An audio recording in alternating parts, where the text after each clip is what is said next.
What is happening, fishing friends?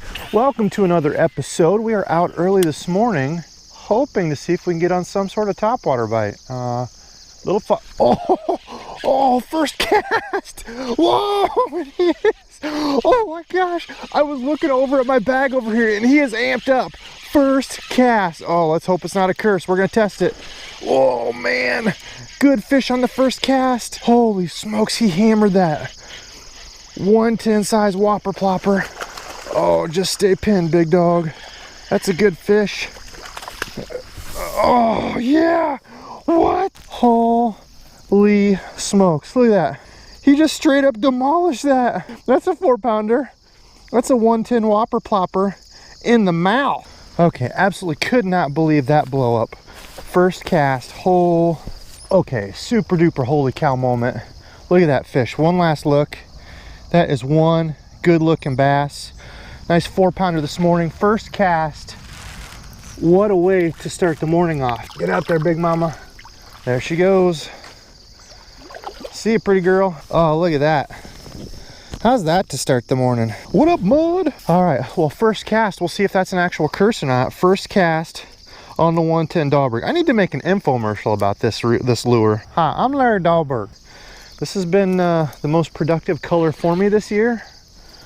I've caught a 5 on this, caught multiple 4s, 3s. I've caught all kinds of size of fish on this 110. Bass are voracious little predators, and they will eat about anything they can get their mouth around. Heck, I could throw this whopper plopper over a mountain if I wanted to. Oh my goodness, I couldn't believe that. Now we'll see what the real deal is here. We'll see if that is a curse. First cast, got a bass. Is it gonna hold true? This is my frogging setup, running 50-pound braid on this, but it was the only setup I've got with me this morning that has braid on it.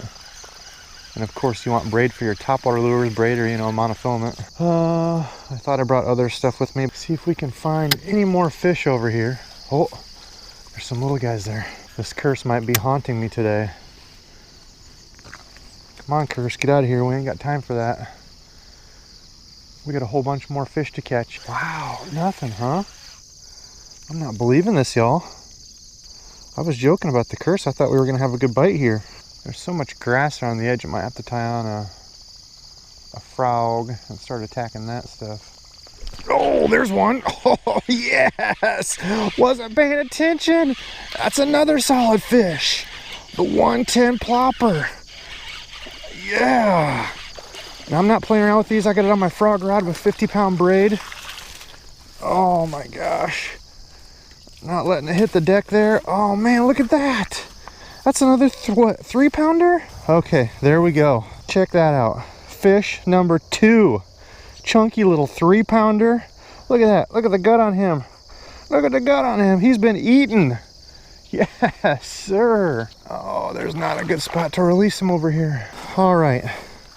2 good fish so far. So far, a 4-pounder and a 3-pounder this morning on the 110 whopper plopper. This has honestly been, I was so reluctant to buy one of these for such a long time. They have honestly become my go-to search topwater bait. See if you can find active fish, then you can always, roll back around with something a little more subtle. But I tell you what, for covering water with this, it's extremely hard to beat for that. It draws bites. It's not something you have to sit and work in one spot. You're reeling it, and they come to you. They will find it, and they will smack it. That's 2 fish that have put the hammer down on this. Oh man, I almost didn't come out this morning. I'm like, it looks like it's gonna rain.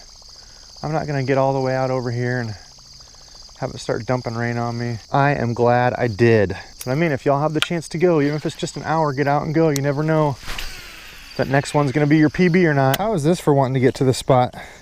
It's gonna be a little muddy, gross over here if you can't tell. But I think I found a pretty good spot. Suction cupping mud. This was not a good idea.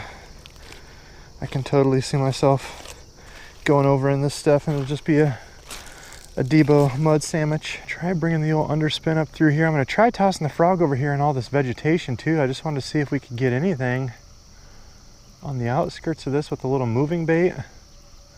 So far nothing, not even a tick on the moving bait, which is kind of surprising. I thought with the way they were biting topwater, we might get a few on this, but that's the thing about fish. They don't always do what you think.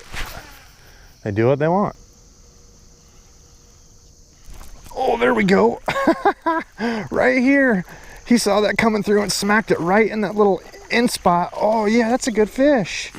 Oh, sorry fish, I'm not trying to leave you on the ground. All right. Yes, the underspin too. My golly, that's another good fish. That's another 2.5 pounder. A 4, a 3, 2.5. Let's go. Oh my gosh, I am a muddy mess, tromping around in the mud. Look at that guy.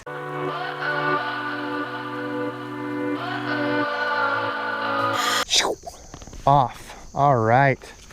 I love it. On the underspin. I know y'all probably couldn't see it, but there was a cut. Oh man, I'm all sorts of dirty. There was a little cut right there inside the grass, and as that swim bait came through, he came out, boom, grabbed it. Oh, I love it. Gosh, what a beautiful morning just to get out, have some fun, catch some fish. Oh man. Now, if there's any of these, comment below as I'm catching these fish. Let me know if there's any sort of bait or technique that you all want to see. I absolutely love hearing what you all have to say, what you want to see, what you want the next video to be. So please leave a comment below. I would be happy to try and do those videos. But right now we got more fishing to do. Let's try that and see if we get any takers. Switch up to the big old 10-inch worm. Sun's coming out. See if we can get anything to bite the big old worm on the way down. Just gonna be dragging this worm through all the grass out there. Nice slender bait like this comes through the grass really well. If you find yourself needing to fish this, the Texas rig is a good option. Just don't use something with a bunch of appendages like a brush hog or a beaver. Go to something nice and small, narrow. A ringtail worm, or a ribbon-tail worm I should say, is a very, very hard to beat. There's a fish. All right, on the ribbon-tail worm. He's not big, by golly. He's a fish though. Right on the edge of that grass. Look at him. That's just a little fella. That's a little fella, and that's a 10-inch worm. That worm is the size of that fish. That's why you don't need to be scared to toss big baits. These things are ferocious. All right, I tossed him over there where it was deeper so he can scoot on out of here and go get to be a big old 6-pounder someday. This is called working for your fish here. Hopping through the vegetation with the old worm. Good way to crawl through this grass if you have a bunch of pretty thick, you know, viney type grass like this. Throwing a big ribbon tail worm on like this and just crawling it through all that. On the edges, on anything that looks different on the grass mat. Any spots where it cuts in, places where it humps out, little points in the grass.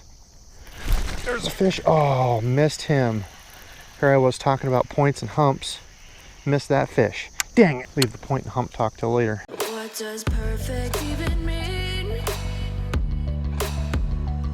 Is there even such a thing?